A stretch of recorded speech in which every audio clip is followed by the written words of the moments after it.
It's all on the 8-ball. All on the 8-ball. Okay, if Dalek44 can get this 8-ball, he'll win this pool championship. No pressure.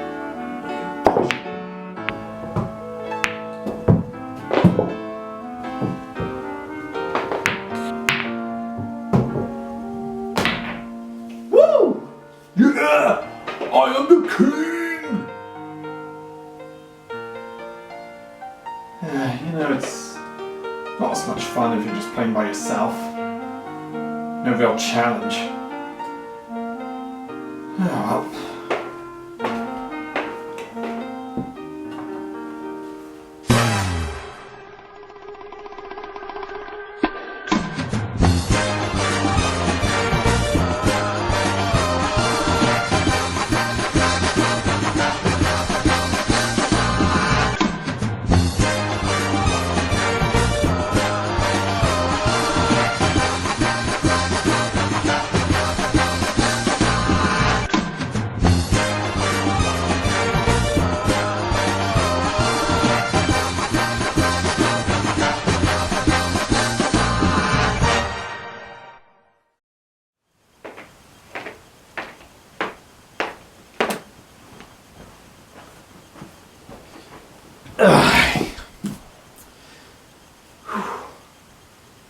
You know, I've been thinking of a lot of comedy shows recently. Not like those modern day ones where they're not as good as the originals, but mainly the ones from the 70s, 80s and 90s. Comedy shows have been a huge part of our lives, whatever generation we grew up in, giving us laughter, entertainment and a sense of escapism from the modern world, which can be quite depressing. And the comedies that shined the most usually were the ones that came from the 70s, 80s and 90s. Of course we had some 2000 gems that really brought us laughter and joy like Little Britain and That Mitchell and Webb Look, but most of the comedies we're getting today can never compete with what we were given in the 70s, 80s and 90s. And that had me thinking, why not talk about a comedy that was part of my younger days when I was in secondary school, and has been a part of my life ever since then. And there are so many great comedies from the old days that I could just go on about all day about, including Fawlty Towers, The Two Ronnies, The Young Ones, Emily Falls on Horses, Bottom and Father Ted to name a few. And it dawned on me, why not talk about Blackadder? Blackadder is a series of 4 period British sitcoms, plus several one-off instalments, which originally aired on BBC One from 1983 to 1989. All television episodes starred Rowan Atkinson as the anti-hero Edmund Blackadder and Tony Robinson as Blackadder's dog's body Baldrick. Each series was set in a different historic period, with the 2 protagonists accompanied by different characters, though several reappear one series or another, including Melchett, Lord Flashheart and George.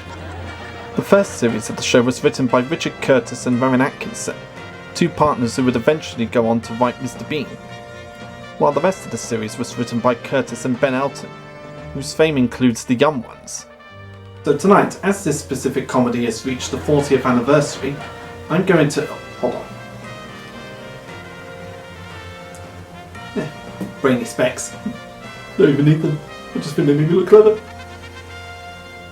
Anyway, since it's reached its 40th anniversary this year, I'm going to bring to you my thoughts of the Blackadder. And like all good books, we start in Chapter 1, Series 1. The sound of hoofbeats cross the glade. Hoot, lock up your son and daughter. The Blackadder, the first series of Blackadder, was written by Richard Curtis and Rowan Atkinson and produced by John Lloyd. It originally aired on BBC One from the 15th of June 1983 to the 20th of July 1983. Many fans consider Series 1 to be the worst in Blackadder over the years. But is it really as bad as people say it is?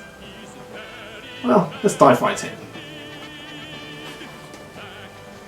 Set in 1485 at the end of the British Middle Ages, the series was written as an alternative history in which Richard III won the Battle of Bosworth Field only to be mistaken for someone else and murdered by Edmund Duke of Edinburgh, and is succeeded by Richard IV, played by Brian Blessed, one of the princes in the Tower. The series follows the exploits of Richard IV's unfavoured second son, Edmund, Duke of Edinburgh, who calls himself the Blackadder, in his various attempts to increase his standing with his father and his eventual quest to overthrow him. He is accompanied by his two loyal henchmen, Lord Percy, played by Tim McInnery, and Baldric, son of Robin the Dung Gatherer, played by Tony Robinson. Joining in on these misadventures is Edmund's mother, Gertrude, the Queen of Flanders, and his brother Harry, Prince of Wales. Having rewatched Blackadder Series 1 myself after so many years, what is my take on it now? Well, it's not as bad as people make it out to be, but I can see the problems they do have with it. The main issue with the first series is the fact they tried to do too much with Rowan Atkinson's character, Edmund, Duke of Edinburgh. The main basis of the character was that he would be idiotic and different, much like his Mr. Bean character. Rowan's character in this series seems more like what Mr. Bean would eventually become. Someone who's different and not all that bright. Except the main difference between Edmund in Series 1 and Mr. Bean is that Edmund talks a lot, while Mr. Bean has very few dialogue. And whatever mood Edmund was in each episode usually depended on how the script required him to be. Most of the times he'd be different and idiotic, and other times he'd be rude, and other times he'd be cowardly, and in most episodes he'd be all of the above. It was just trying to put too much personality into one character. But to its credit, Rowan plays it off really well, showing that he has a great range. So the fact that he was what Mr. Bean would eventually become, and that they were trying to do too much with the character, was kind of a downfall. But what about the other characters in this series? Edmund is also joined by his two henchmen, Lord Percy, Duke of Northumberland, an idiotic man played by Tim McInnery. And Percy is one of the few people in the kingdom who's more idiotic than Edmund is, coming up with some of the stupidest ideas you'll ever hear, and saying some of the stupidest things you'll ever hear, and Tim pulls it off really well. We're also joined by Blackadder's dog body, Baldric, son of Robin the Dung Gatherer, played by Tony Robinson. And the funny thing about Baldric in the first series is that here he's the brains behind the master, always coming up with the brilliant ideas for Edmund's schemes, while Edmund takes all the credit for it. Hell, he even took credit for when Baldric came up with the name Blackadder. The Black Vegetable. My lord, wouldn't something like the Blackadder sound better? No. Wait. I think I have a better idea. What about the Blackadder? Genius. There's also King Richard IV of England, played by the magnificent Brian Blessed, who was just having a friggin' blast with the character. As the good Lord said, love thy neighbour as thyself. Unless he's Turkish, in which case, kill the bastard. Brian Blessed is everywhere these days. TV shows, and mostly adverts these days. He just has one of those voices that's so recognisable that you automatically know it was him. Brian is one of those actors who just has such a powerful voice that you automatically recognise that voice the second you hear it. Even if you've never heard of Brian Blessed before, you're guaranteed that you would have heard that voice. And he just plays the character so superbly that you really don't care how bad the series can be. And he works off great with all the other actors, especially Rowan. There's Gertrude, Queen of Flanders, played by Elspeth Grey. Someone who's more down to earth compared to everyone else in the kingdom, and has no great care for Richard IV. She's one of the only people in the kingdom who actually gives a shit about Edmund, caring more about his well-being than his father ever did.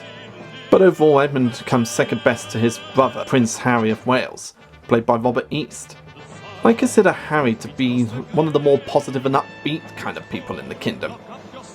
Someone who's always trying to look on the bright side of life, and always wants to find a peaceful resolution to a problem. He's even polite enough to give a polite speech in the Battle of Bosworth Field before all the killing and fighting starts.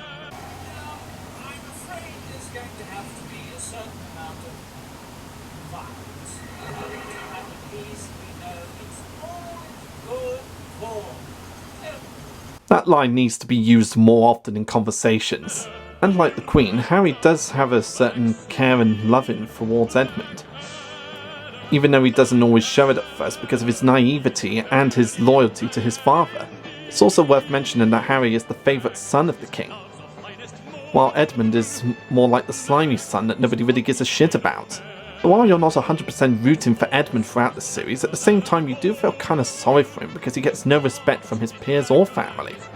The series dealt comically with a number of aspects of medieval life in Britain, including witchcraft, royal succession, European relations, the Crusades, and the conflict between the church and the crown.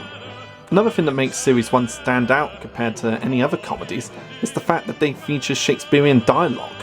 William Shakespeare is even credited in each episode for the additional dialogue.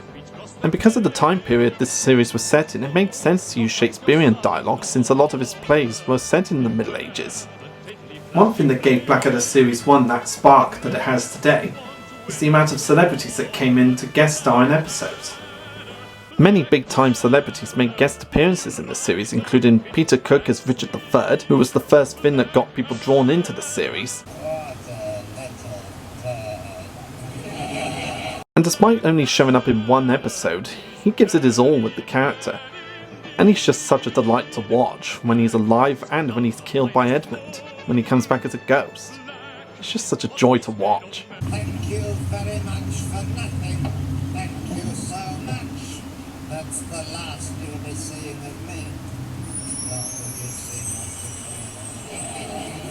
As Russell Enoch as the Duke of Winchester, celebrated British actress Miriam Malagales as the Infanta Maria Ascalosa of Spain, along with Jim Broadbent as her interpreter, Frank Finlay as the Witch-Smeller Pursuivant, Valentine Dale as Lord Angus, Rick Mayo as Mad Gerald, and Patrick Allen as the narrator, and Philip of Burgundy, known to his enemies as the Hawk. I wanted to save this one until last because it's a pretty big deal to me. We all know Patrick Allen from Tug's fame, since he narrated the show and voiced Captain Star. But here he voices the intro narrations for each episode. And in the series finale, he makes an on-screen appearance as Edmund's rival, Philip of Burgundy, known to his enemies as the Hawk. If Patrick Allen was just the narrator for this series, that would have been good enough for me because he's such a great actor. But having him play a physical role in the final episode, that was just a cherry on top of the cake. And he just plays the part so superbly, it makes me wonder why I've never seen him in any other live-action films. Although he probably did do a lot of on-screen stuff, I just haven't seen enough of his work. Most of the stuff I'm used to seeing is when he does voiceover work. So if anybody knows of any physical performances Patrick has done, be sure to let me know in the comments below. I'd love to check him out. Despite only making an on-screen appearance in the final episode, you can tell how much fun Patrick Allen was having playing this character. He came across as so diabolical and evil in my eye, and he just makes the most of every second he's on screen. Someone who had a pure hatred towards Edmund, while also having a little bit of a dark sense of humour as well. 15 years in France teaches a man to hate. 15 years of wearing perfume, 15 years of eating frogs, 15 years of saying pardon, all because of you. But surely the scenery... I never went outside, I couldn't stand this. It's just a wonderful performance from Patrick Allen. I really don't think Series 1 of Blackadder is as bad as people make it out to be. It's just trying to put too much personality into one character. And it was more of an experimental thing for the writers to see what would work and what wouldn't work for a comedy. I guess you could sort of see it as being the Simpsons' Tracy Ullman shorts of the Blackadder franchise. A series that was experimental that would end up getting better as the series went on. Overall, the best way I could describe the Blackadder is experimental. Not quite as bad as a lot of people make it out to be, but it's not great compared to the future series that would come afterwards. It's an experimental show with the actors and the writers working with what they thought might work, just experimenting with what the character could be. And I really have 3 favourite episodes from this series. One being the Witch-Smeller Pursuivant. No reason in particular, I just think it's kind of funny yet wild and how the trial goes against Edmund. I also love the finale, The Black Seal, because of Patrick Allen's involvement in it aside from the narrator. But the best episode of Series 1 by far is Episode 1, The Foretelling. Because every time I watch the episode I feel like I'm watching a parody of Macbeth. Which is quite ironic since the whole killing the king and the king coming back as a ghost to haunt you thing is actually from Macbeth. So aside from the dialogue, this episode is a big callback to Shakespeare. And while it's not as good as the rest of the series, I'm still recommending it. And I'm glad that I rewatched it after all this time. It's got some funny moments, great acting, a great number of guest appearances from famous celebrities that makes it hard to say not to check it out. But even though it's not the greatest start to a comedy series, I'm still recommending it. I suppose that review for Series 1 was a little all over the map, but then again Series 1 is quite all over the map, so I guess it comes full circle. While Edmund, Duke of Edinburgh, aka the Blackadder's time as King of England, was tragically cut short, his legacy would live on, as we see in with his Elizabethan descendant, Lord Edmund Blackadder. This is Blackadder 2.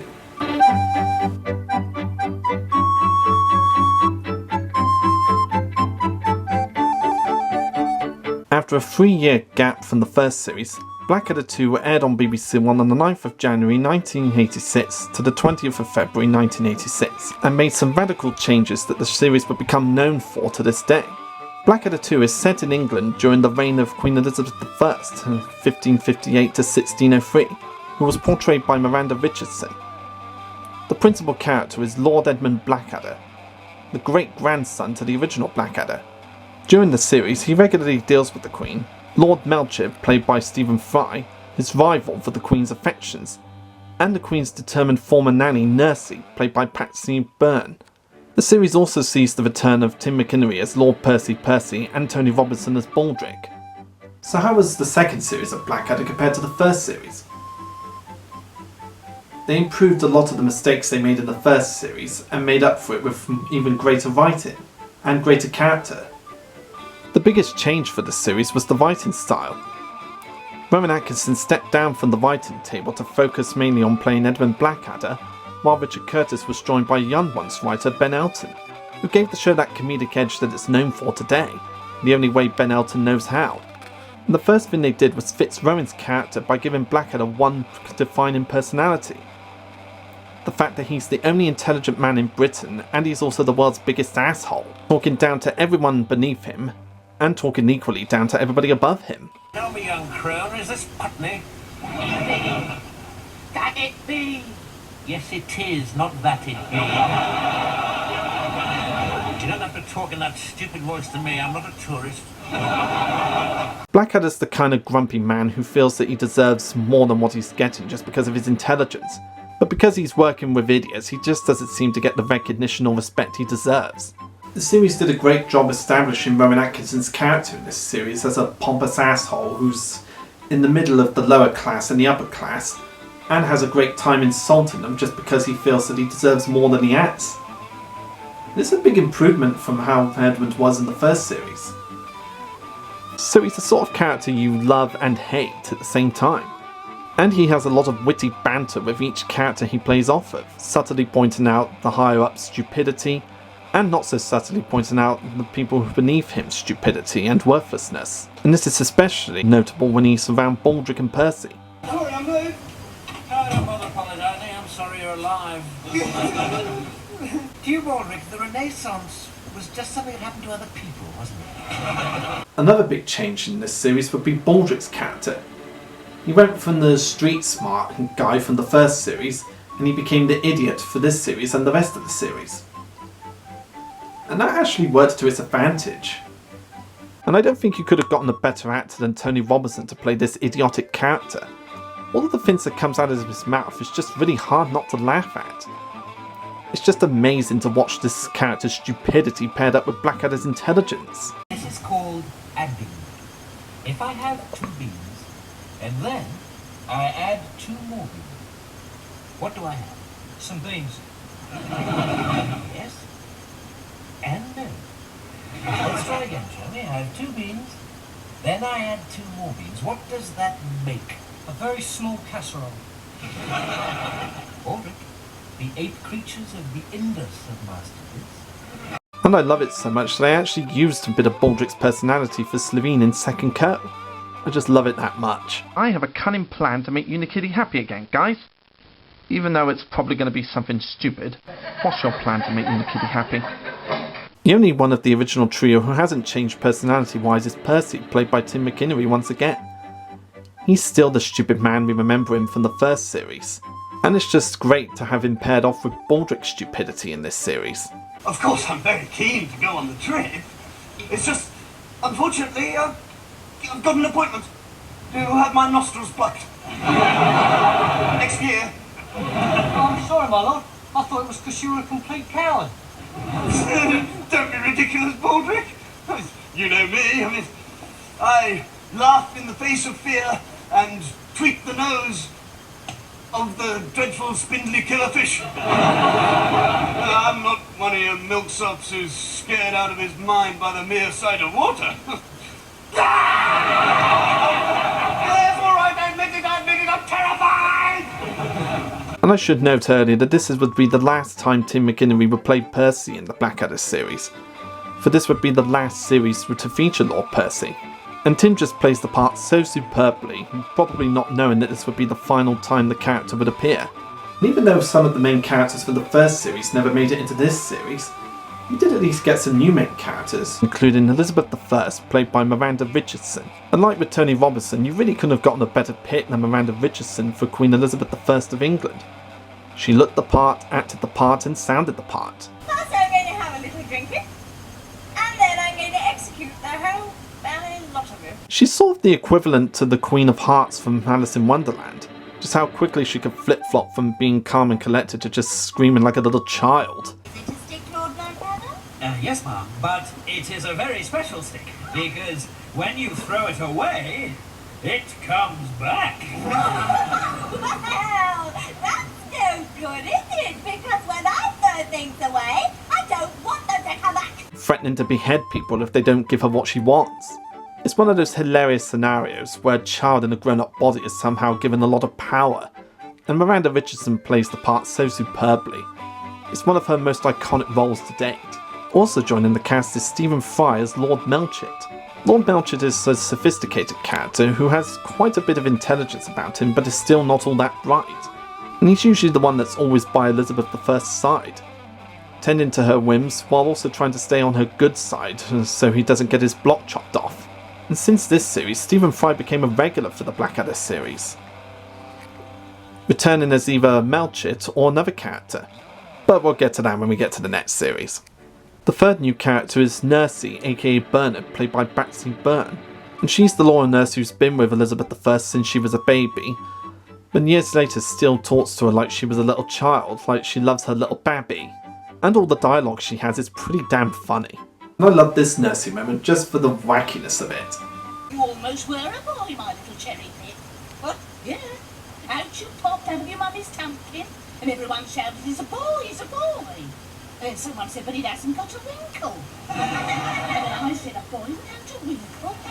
God be praised, it's a miracle, a boy without a winkle. I'm honestly quite surprised Miranda Richardson and Stephen Fry managed to keep a straight face throughout that whole recording session. Those actors just had some great skills. Nursey is the kind of guardian that we probably all had and wish we still don't have to this day, because she talks down to us like we're children. And while Elizabeth I does still keep Nursey by her side, there's only so much she could take with all the baby talk. It's just a great dynamic between the pair. Like the first series, the second series had a number of great actors who came in to do one-off appearances for the show, including one who would be well remembered and as well recognised as the main characters, Lord Flashheart, played by Rick Mail. Flash by name, Flash by nature. Hooray! Where have you been? Where haven't I been? What? But I'm here now! A character that got so popular that everybody remembers him to this day. Everyone remembers his scenes, his dialogue, and his great catchphrase. What?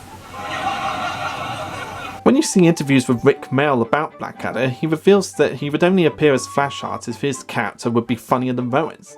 And he absolutely stole the show in what little screen time he had in the first episode of the second series. And he became so popular as Flashheart that he would pop up again later on in the series. But we'll get to that when we get to that. After watching Rick Mail's portrayal as Lord Flashheart in this series, it's hard to imagine Blackadder without the guy.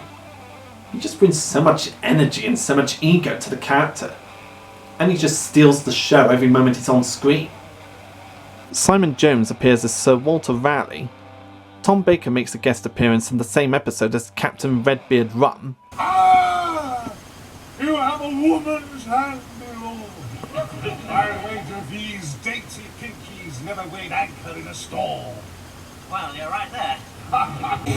Ronald Lacey appears in another episode as the baby-eating Bishop of Bath and Wales. Miriam Margolis returns from the previous series as the Lady Whiteadder in Beer, who happens to be an aunt of Blackadder's. One of the most notable guest appearances in the second series is Stephen Fry's comedy partner Hugh Laurie, who appears twice. First as the drunken Simon Partridge, and then in the final episode as evil Prince Ludwig. Hugh Laurie was so popular in the second series that he would eventually pop up for the rest of the series from series 3 onwards as a main character. Another notable guest star is Gabriel Glaister, a former classmate of Ben Elton's who plays Bob. Blackadder 2 was definitely a huge improvement from the Blackadder, with not so big a budget, more time to develop on the characters' personalities, sticking to one personality for each character, and just great writing from Ben Elton and Richard Curtis. Making some changes to Baldrick's character, which was well received, and writing really good episodes with good jokes. And as I mentioned, a lot of the witty remarks from Blackadder are part of what makes the show so great, and no one could have performed any of those lines any better than Rowan Atkinson in my opinion. Most people would associate Rowan playing idiotic and funny characters like, say, Mr. Bean or with Johnny English. But this show shows that he can do a great range of characters. It also shows how great Rowan is at playing arseholes. He just has that edge to him that you can take him seriously while at the same time finding him funny. And Richard and Ben made the right choice setting it in Elizabethan times, since it's one of the more notable periods in school history lessons, since not that many things are well known about the British Middle Ages. Elizabethan is one of the more recognisable history subjects in school, so a lot of people can identify with it more. It's a definite improvement over Series 1 and I highly recommend checking it out if you haven't seen it already. You'll get great laughs from all the actors' performances, Ben Elton and Richard Curtis's writing style, and the great guest appearances that make their way into the series. It's definitely worth a watch.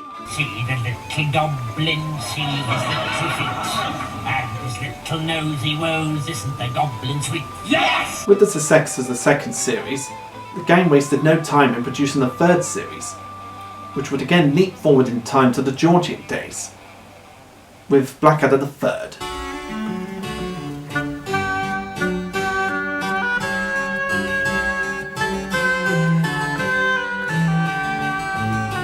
Blackadder III aired from the 17th of September to the 22nd of October 1987. The series is set during the Georgian era and sees the principal character, Mr. E. Blackadder, serve as butler to the Prince Regent and have to contend with or cash in on the fads of the age embraced by his master. Despite Edmund's respected intelligence and abilities, he has no personal fortune to speak of, apart from his frequently fluctuating wage packet, as well it seems from stealing and selling off the prince's socks. A man may fight for many things. His country, his principles, his friends, the glistening tear on the cheek of a golden child.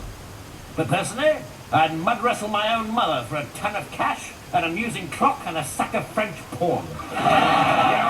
Hurrah! So how is Blackadder III compared to the first two series of Blackadder? Again, it's a big improvement from the last time. At my previous workplace at Southmead Hospital, one of my friends used to talk about how Blackadder III is the best series to him. And having rewatched it, I can honestly see why. It's a definite improvement over the second series, having Rowan Atkinson and Tony Robertson return as Blackadder and Baldrick, respectively, and we see Hugh Laurie join the main cast as Prince George. The character's so popular that he ended up becoming a main staple for the rest of the series. Prince George is a complete idiot who has a loud, roaring voice whenever he feels nervous or excited about something. Hurrah! Sausage time! Lucky, lucky us! Lucky, lucky, luck! Luck, luck, luck, luck!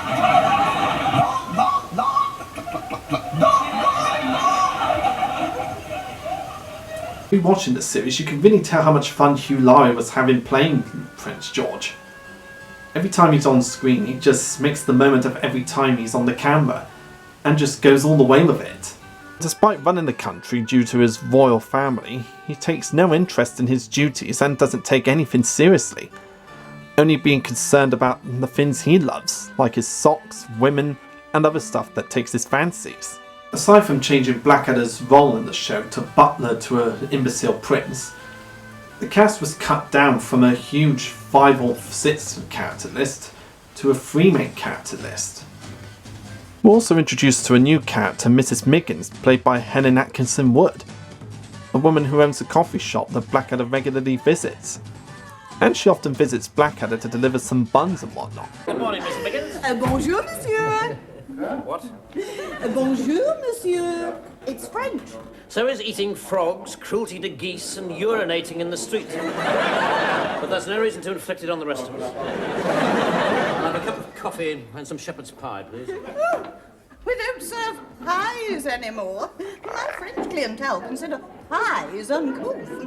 I hardly think that a nation that eats snails and would go to bed with the kitchen sink if it put on a tutu is in any position to preach cuteness. Funny thing about this character is the fact that in Series 2 Mrs. Wiggins has been mentioned a couple of times, but we never actually saw Mrs. Miggins in the second series.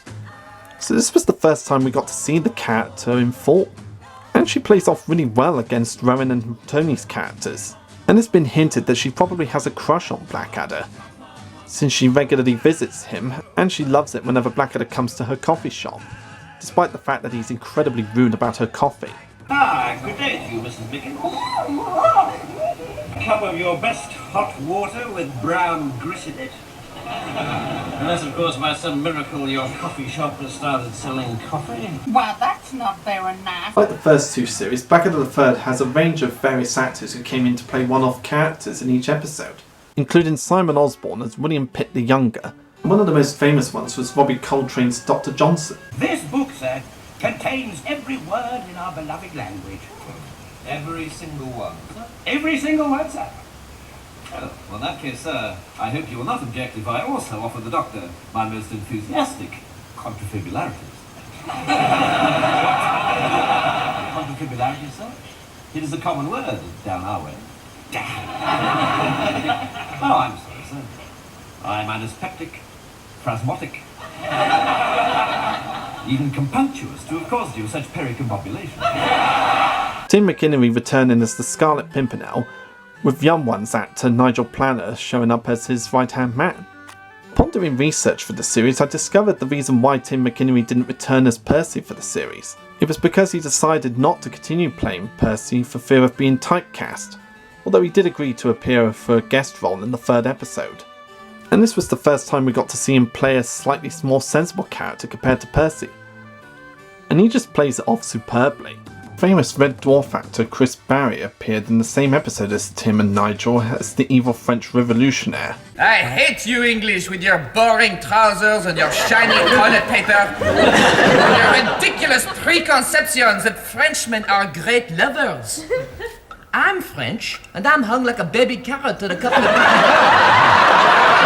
There's also Kenneth Connor and Hugh Paddock as 2 theatrical actors, a squirrel-hating cross-dressing highwayman played by Miranda Richardson, making it the first time Miranda would appear as a character other than with Elizabeth I. It's usually against my principles to shoot dumb animals. Except squirrels. Bastards! I hate them with their long tails and their stupid twitchy noses! The series finale of Blackadder 3 also saw the return of one of the main actors from the second series, but not in the way you would have expected. The final episode had a duel with the Duke of Wellington, played by series regular Stephen Fry. And Stephen Fry portrays the Duke of Wellington as a man who shouts loudly and always hits the Prince Regent when he doesn't realise he's actually the Prince. Hang on! This is bloody coffee! I ordered tea! Hold it, fool, aren't you? I heard everywhere that the Prince was the imbecile when his servant Blackadder was respected about the town. Now that I discover the truth, I'm disposed to beat you to death.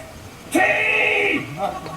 And this type of character trait would be carried on to another character Stephen Fry plays, but I'll get to that when I get to the next series.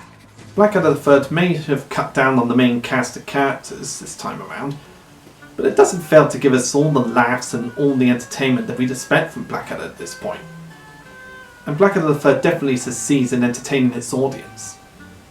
Blackadder 3 is a great example of how the show gets better with each new series, and that's definitely the case for this series. The jokes are funnier, the setting is really stylish, and the range of characters and guest celebrities is just so superb in my opinion. And it gave us this great moment from the Shakespearean actor episode. One does never speak the name of the Scottish play. What, Macbeth? Hot potato off the toes, but will make amends. Good Lord, you mean you have to do that every time I say Macbeth?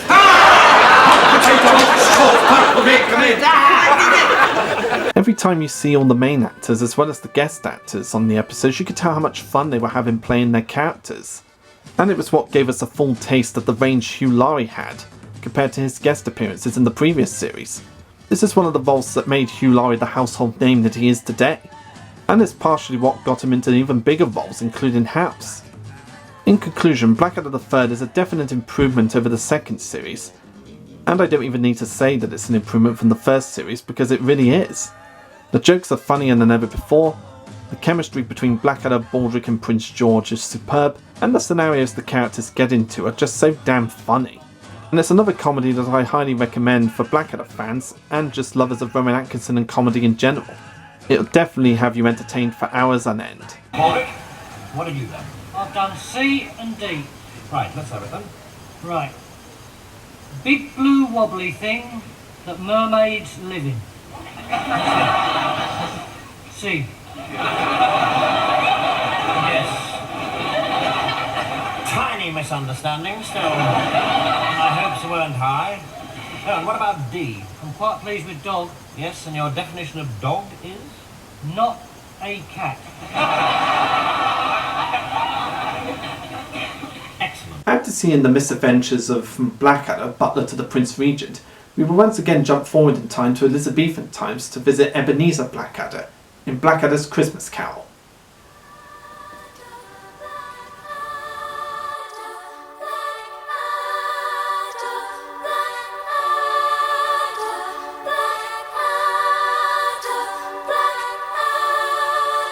Blackadder's Christmas Carol is a one-off episode of the series, and a parody of Charles Dickens' 1843 novel A Christmas Carol. No fuck! It's set between the third series and the fourth series, and it aired on BBC One on the 23rd of December 1988. In a twist on the Charles Dickens classic, Ebenezer Blackadder is the kindest and loveliest man in England, and compared to how he's normally the world's biggest asshole in the original show.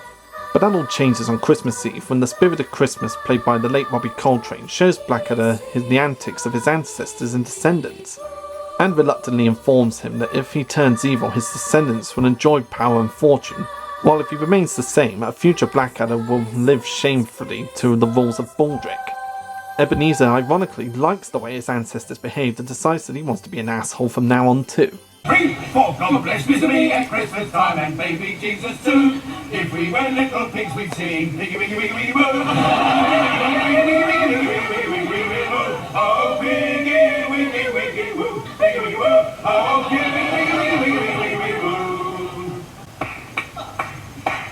Utter crap. Thank you very much, sir. Blackadder's Christmas Carol is one of my favourite adaptations of the original story, because of the fact that it reverses the roles of the characters in the only way Blackadder could. You may remember I talked about this special in my top 12 Christmas specials I did several years ago, on how this is one of my favourite Christmas specials of all time, and it's still one of my favourites to this day because of how it does a reverse take on the original story. Rather than going from bad to good, he goes from good to bad. Making Blackadder the nicest man in England in this special honestly makes sense when you know the show, because you're used to him being a smart, pompous asshole. So it was a really nice way to mix up the story a little bit. That's a very interesting take that I'm surprised not a lot of people do in Christmas Carol stories. Though I suppose it might not work as well as they did in Blackadder. The special includes an all-star cast like the original series, with Rowan Atkinson playing the Blackadders, Tony Robertson as the Baldrics, Stephen Fry returning as Melchett, Hugh Laurie returning as Prince George, Miranda Richardson returning as Elizabeth I, Patsy Byrne returning as Nursey, Miriam Margolyes and Jim Broadbent return into the series as well from Series 1, only this time they're playing Queen Victoria and Prince Albert. And I love Jim Broadbent's take on Prince Albert, being the sort of person who loves surprises and just loves them so much that he can't keep them a secret for long, and then instantly regrets it when he does reveal it. We have a wunderbar secret. What secret?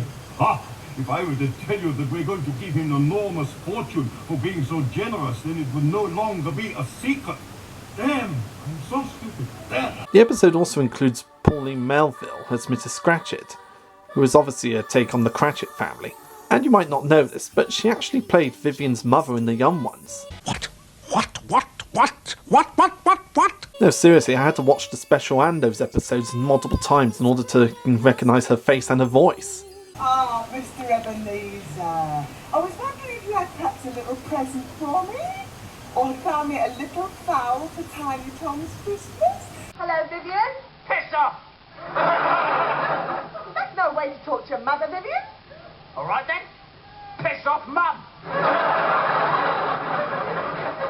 That's better. But the biggest guest star in this special, no pun intended, is the late Robbie Coltrane as the Spirit of Christmas. And the first time I watched this Christmas special, I immediately recognised Robbie Coltrane because he looked and sounded exactly like Hagrid from the Harry Potter films. Which is ironic considering the fact that he would play Hagrid years later from this special. But when you look at this guy, he just looks very similar to Hagrid. He's got the big coat, the big beard, the Scottish accent and everything. Spirit of Christmas, how do you do? Just doing my usual rounds, you know, a wee bit of haunting, getting misers to change their evil ways. But you're obviously such a good chap there'll be no need for any of that nonsense. I'll just say cheery bye. Cheery bye. So it's safe to assume that this is probably why they chose Robbie Coltrane to play Hagrid in the Harry Potter movies. It might not be, but it just seems that way, since it's a bizarre coincidence. My love for the special also shows in one of my second co-Christmas episodes, when I used the opening dialogue between Blackadder and Baldric for the opening dialogue of the first Unikitty-centred Christmas episode, including some deleted dialogue that you won't get on the UK DVD for some reason. While the angels singing peace on earth, goodwill to mankind, Jesus scampers across and tries to get one of the sheep to give him a piggyback ride. Scarcely appropriate behaviour for the Son of God, Mr. Baldwin. Weren't the children upset? No, they loved it. They want us to do another one at Easter.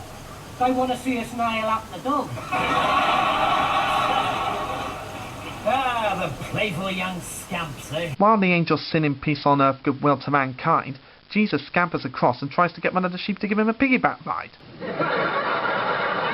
Scarcely appropriate behaviour for the Son of God. Weren't the children upset? Nah, they loved it. They want us to do another one at Easter. They want to see us nail up the dog. Ah, the playful young scamps, eh? It's one of those Christmas specials where you don't necessarily have to watch the previous seasons in order to enjoy it. But I think it works better if you do watch the previous seasons, because then you'll get a better idea of what the show's like. And it's a lot funnier seeing Blackadder this way compared to how we're normally used to seeing him in the show. It's just a clever twist seeing Blackadder as a nice person, because every time he smiles and laughs you can tell he's repressing a lot of anger because of all the people who take advantage of his kindness and just wants to punch somebody in the face. Ah, that box of matches in your basket is just the thing I need. How much did they cost? £1 a match. Here, take £10. So you don't want all the matches then? There's 17 of them. Mrs. Scratchit, you have the body of a weak woman, but the mind of a criminal genius. And then by the end he gets to fulfill that desire he's had for so long. If you want something for lunch, take this. It's £1 a lump, and as luck would have it, there are 17 lumps left. Thank you. But what about my Tiny Tom? If I was you, I'd scoop him out and use him as a houseboat. Some would say that his nastiness at the end is a bit too far because the people may not have deserved it. But when you watch the special, everyone who's asked him for stuff is clearly taking advantage of his kindness. Mrs. Scratchit, the young urchin, his goddaughter Millicent, Vito and the fat orphans, even Queen Victoria and Prince Albert take advantage of his kindness. So it's just great to see these characters get their comeuppances.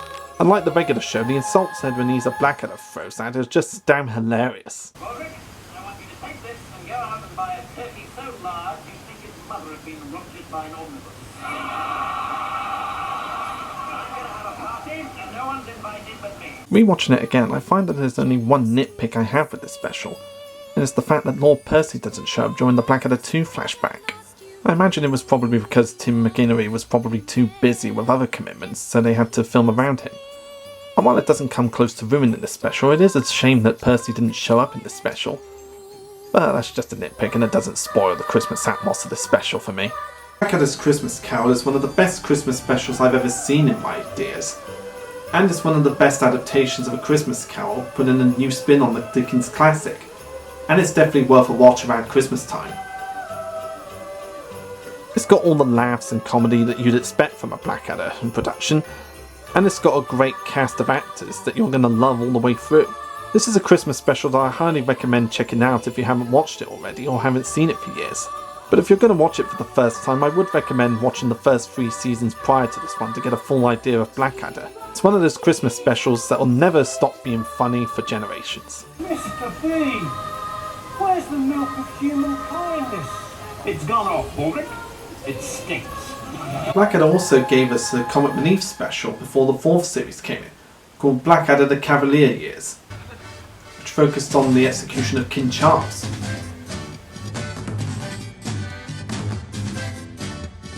Blackadder the Cavalier Years aired on Friday the 5th of February 1988 as part of Comic Relief's Red Nose Day. The 15-minute episode is set in November 1648, during the last days of the Civil War. Sir Edmund Blackadder and his servant Baldric are the last 2 men loyal to the defeated King Charles I of England, played by Stephen Fry. However, due to a misunderstanding between Oliver Cromwell, played by Warren Clarke, and Baldric, the king is arrested and sent to the Tower of London. The rest of the episode revolves around Blackadder's attempts to save the king as well as improve his own standing. Even though this was just a one-off comic relief special, the team made sure to deliver on a great comedy. And they certainly did that with its short runtime compared to the 6-episode series we're used to.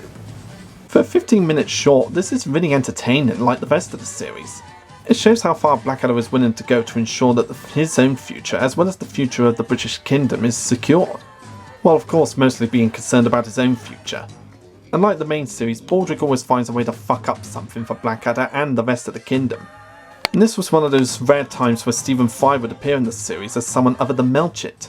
This time he appeared as King Charles I of England, who was portrayed as a soft-spoken, with the voice and mannerisms of King Charles I's namesake, the then Prince of Wales, now Charles III. It's one of those characters that shows one of the different ranges Stephen Fry has, being soft-spoken and well-mannered. And he's also a little bit dim-witted as well. The special also guest stars Warren Clarke as Oliver Cromwell, the man who overthrew King Charles and sent him to be executed. Even though he doesn't appear on screen as much as the main characters, Warren Clarke is just having a good time playing Oliver Cromwell, being well-mannered while also having a vicious side to him. This is one of those specials that doesn't air on TV as much as the rest of the series, but you can definitely find it on the DVD box sets for the show. If you haven't checked this one out yet, I'd recommend giving it a watch. It may only be 15 minutes long, but it's definitely worth your time. But for the last hurrah of Blackadder, things would take a more serious turn, as we jump forward in time once again to 1917, for Blackadder Goes Forth.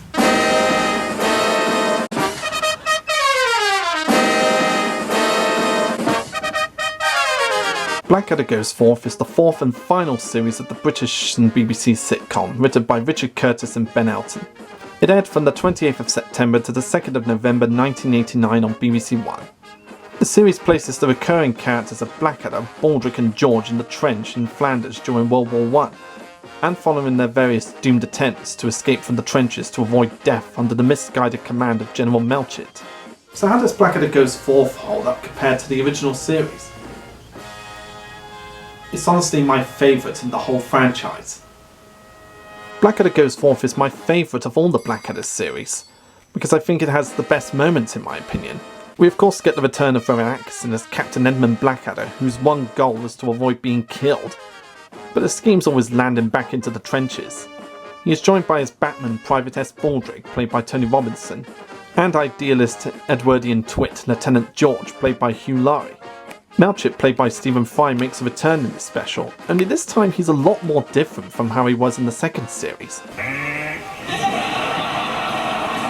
In Blackadder Goes Forth, Melchett is a raving mad lunatic with a big moustache and a loud booming voice who comes up with plans to get people to win the war, only for it to backfire, since his plans very repetitively involve everyone climbing out of the trenches and walking slowly towards the enemy. And that is what is so brilliant about it. It will catch the watchful Hun totally off guard. doing precisely what we've done 18 times before is exactly the last thing they'll expect us to do this time. Not only did the fourth series bring us the return of Stephen Fry's Melchett, but it was also give us a brand new character, Captain Kevin Darling, played by returning actor Tim McInnery, a pencil pusher supreme and Blackadder's nemesis, whose name is played for maximum comedic value. What do you want, darling? It's Captain Darling to you. Tim McInnery once again played a main character in the series for the first time since the second series, only this time he's playing Captain Kevin Darling.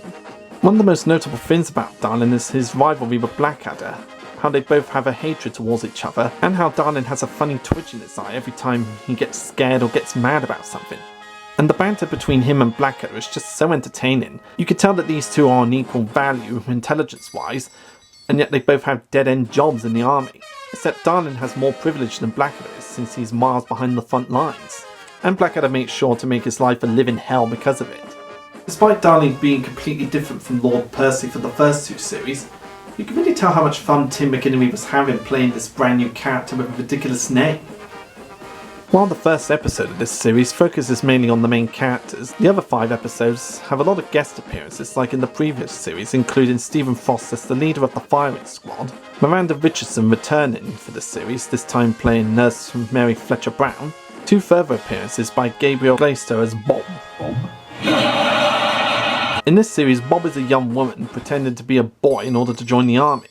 Midway through the series, a certain favourite actor of ours would once again make a return as the lovable Lord Flashheart. If word gets out that I'm missing, 500 girls will kill themselves. I wouldn't want them on my conscience. Not that they ought to be on my face. Rick Mayo makes a glorious return as the Royal Flying Corps Squadron Commander, Lord Flashheart. And I think Rick Mayo's Flashheart in this series is funnier than Flashheart in the second series because he gets more time on screen. Rick Mayo gets a lot more time to shine as Flashheart in this series, which is a big improvement from his one-off scene in Blackadder 2. And he makes the most of every second of it. In the second series he only showed up in the last third of the episode, where in this episode he gets a lot more screen time, so Rick has a lot more time to show off his energy as the character, and I love every second of it. Still, since I'm here, I may as well do it! As the Bishop said to the netball team. Come on, chums! Flash out, this is Captain Darling. Captain Darling? Funny name for a guy, isn't it? Last person I called Darling was pregnant 20 seconds later. Rick's comedic partner, Adrian Emerson, plays the Red Baron von Richthofen, and famous actor Jeffrey Palmer shows up in the final episode as Field Marshal Sir Douglas Haig. This series continues the trope from the first series of making fun of various nations, including America, Russia, the French of course, the Welsh, the Germans, and themselves. And I could make a huge list about the many jabs Blackadder has taken at many nations, but I think that would take up too much of my time.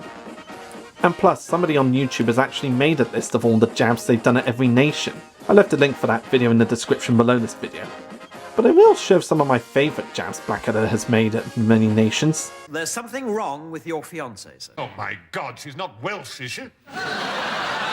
Never ask for directions in Wales, Baldy. You need half a pint of phlegm in your throat just to pronounce the place name. You'll be washing spit out of your hair for a fortnight. The greatest work of fiction since Vows of Fidelity were included in the French marriage service. I have a message from the Baron von Richthofen, the greatest living German.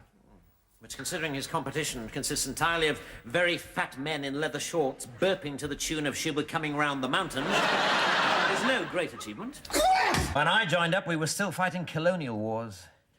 If you saw someone in a skirt, you shot him and nicked his country. I did like it, back in the old days when the prerequisite of a British campaign was that the enemy should under no circumstances carry guns. The kind of people we like to fight were 2 feet tall and armed with dry grass. The series' tone is somewhat darker than the other Blackadders. It details the deprivations of trench warfare, as well as the incompetence and life-wasting strategies of the top brass. For example, Baldric is reduced to cooking rats and making coffee from mud.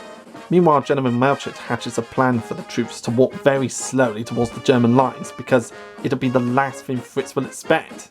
Taking these characters into more darker territory like the trenches was a ballsy thing for the team to do, but it really did pay off in my opinion. And while some people might think it'd be really bad taste to do a comedy show based on a war series, This honestly isn't the first time they've done it. They've done a war series before with Dad's Army, except that one was World War II. And this series takes place in 1917 when the war was coming to a close the year after. But even though it's a comedy show, they do manage to take the trench life very seriously. But as much as we'd love to see Captain Blackadder's attempts to get out of World War I and going over the top of the trenches, he was only delaying the inevitable when the time to go over the top finally came in the series finale. In the final episode, Goodbye, which is known to be incredibly dark for a comedy, especially with the final scene which sees the main characters, Blackadder, Baldrick, George and Darling, going over the top. The final episode of this series may be the darkest and saddest episode of this comedy as well as any other comedy I've seen, but it's also one of the most educational ones, since there's at least 2 minutes in this episode where Blackadder teaches Baldrick and George the reason for the war starting, mentioning how the Archduke of Austria-Hungary got shot and a strategy to prevent a war in Europe, and how those plans didn't work. In order to prevent war in Europe, 2 superblocks developed. Us, the French and the Russians on one side, and the Germans and Austro-Hungary on the other. The idea was to have 2 vast opposing armies, each acting as the other's deterrent. That way, there could never be a war. But this is a sort of a war, isn't it, sir? Yes, that's right. You see, there was a tiny flaw in the plan. What was that, sir? It was bollocks. Genius writing. It also talks about how the men made friends during their recruitment offices and during the war before they all lost it to each other during battle. And it even taught us about the Christmas truce of 1914. Having our characters die while going over the top for the final scene was a really sad way to end the series. But it was also the perfect way to end the series. I don't think you could have ended a series about World War I in any other way. Out of all the seasons of Blackadder, this is the one I find myself rewatching the most, because it's got the storylines and the jokes that I just love the most out of Blackadder, and it has a clever way of taking the characters in this bad situation and making lightness of it, until the very final episode. If you were to ask me what my favourite Blackadder season is, I would definitely go for Goes Forth. In my opinion, it's got the better jokes, the better laughs, and a full range of characters, old and new. This is a series I highly recommend checking out if you haven't already. It may be about World War I, but it takes it seriously while giving a bit of comedy with it. It's definitely worth a watch.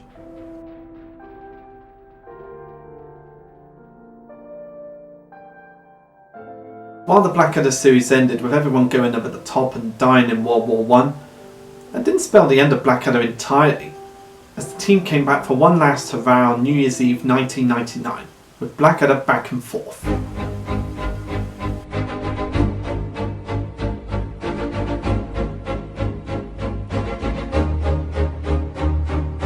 Blackadder Back and Forth is a 1999 British science fiction comedy short film based on the BBC sitcom Blackadder that marks the end of the Blackadder saga. It was filmed to commemorate the upcoming millennium, and it was the first Blackadder project to not be filmed in front of a live audience. The special is set on the turn of the millennium and features Lord Blackadder placing a bet with his friends, modern versions of Queenie played by Miranda Richardson, Melchett played by Stephen Fry, George played by Hugh Laurie, and Darling played by Tim McGinnery, that he has built a working time machine. While this is intended to be a clever con trick, the machine surprisingly works, sending Blackadder and Baldrick back in time to the dinosaurs, where they manage to cause the extinction of the dinosaurs through the use of Baldrick's best, worst and only pair of underpants as a weapon against the hungry T-Rex. Finding that Baldrick has forgotten to write dates on the machine's dials, the rest of the film follows their attempts to find their way back to 1999, often creating huge historical anomalies in the process that must be corrected before the end. How is Blackadder's only New Year special compared to the series? Well, it's not as a great finale as Series 4 was, but it's still a good series finale nevertheless. Some people claim this to be the worst of Blackadder in the franchise, and while it is very different from the original series, mainly not being filmed in front of a live audience, I still enjoy it very much. It's kind of like when you watch Only Fools and Horses, when it ended with them becoming millionaires and then came back to have them lose all the money, where you think the original ending is the superior ending and they should have just ended it there. So the same thing could be said with Blackadder, and while I think that Blackadder Goes Forth was a definitive ending, I do enjoy this one-off special that wraps up the franchise as a whole. Of course, the main characters are reunited for this special, including Rowan Atkinson, Tony Robinson, Stephen Fry, Hugh Laurie, Tim McInnery and Miranda Richardson. But like the series before it, this special has a range of guest actors who make an appearance here, some familiar to the franchise and some new to the franchise. We of course get Patsy Byrne returning as Nursey, Rick Mail returning as a Flash Hart-esque version of Robin Hood, which is hilarious in my opinion. Famous actor Colin Firth comes in as William Shakespeare, Kate Moss appears as Maid Marian, and Simon Russell Beale appears as Napoleon, as well as seeing him play off against a French version of Darlin. Stephen Fry returns as Blackadder Goes Forth-esque Melchett as an Archbishop. He returns as Lord Melchett from Blackadder 2. He also plays a Roman version of Melchett during Roman times, alongside Roman versions of Blackadder, Baldric and George. And he makes a surprising comeback as the Duke of Wellington from Blackadder III, alongside a version of Darlin. Blackadder and Baldric travelling back across time just gave us so many possibilities on what other series we could have had if Blackadder hadn't ended. Seeing what other time periods we could have seen the characters in. You could tell that this special had a bigger budget than the TV series, and I'm not just saying that for the fact that it has no laughing audience in it, but they don't have a stage to work on in this one. They go to outdoor areas, bigger buildings like the one they used for Queen Elizabeth's home, and they had the use of CGI in some scenes. Stuff that was never used in the TV series. So it's almost movie-like when you think about it. And even though some people think that this isn't how Blackadder should have ended, I really do enjoy it.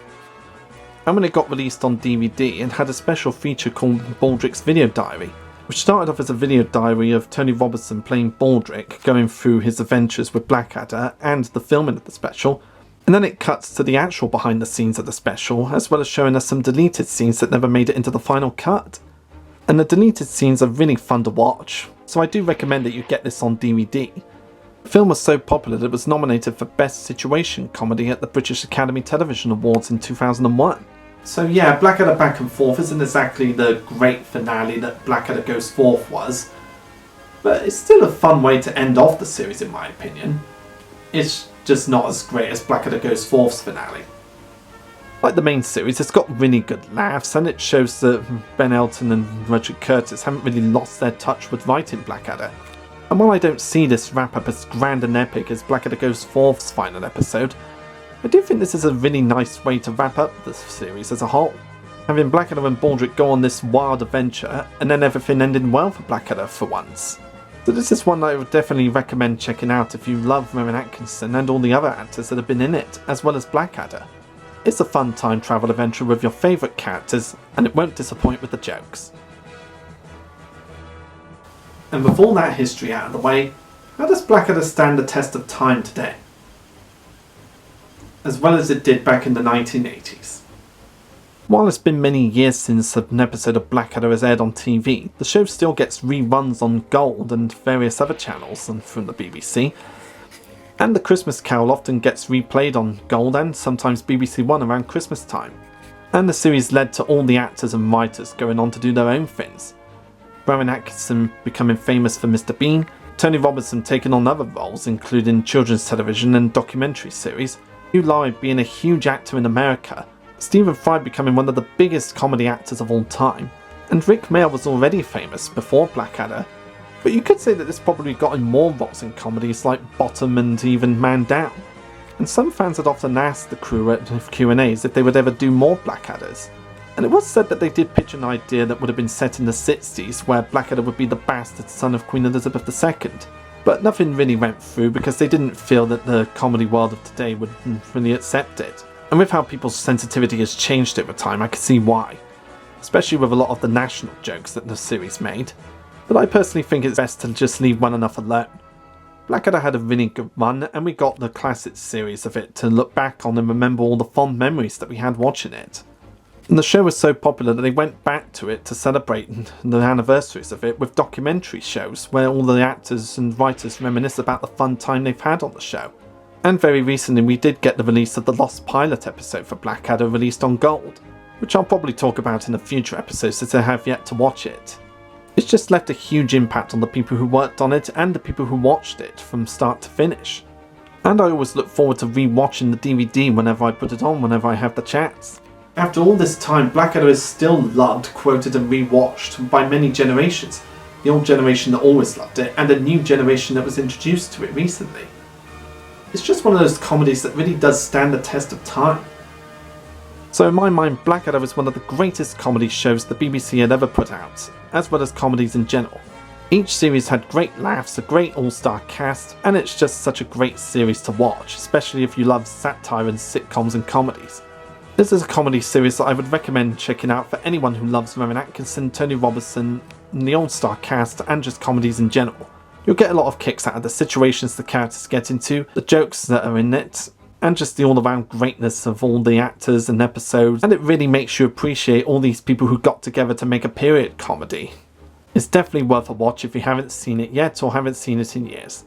And all these reasons I've listed and more are the reasons why Blackadder is one of the greatest comedy shows ever made, and its memory will never die.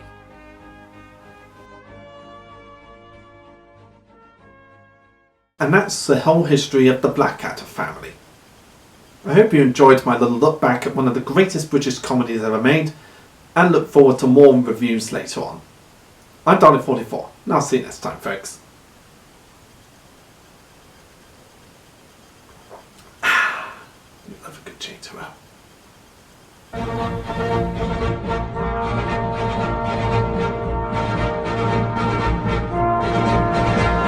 It's joy fill every Briton's heart, for now our country's going to make it. At last the king looks the part, at last the queen looks good naked. Blackadder, Blackadder, upon a cliff and ash.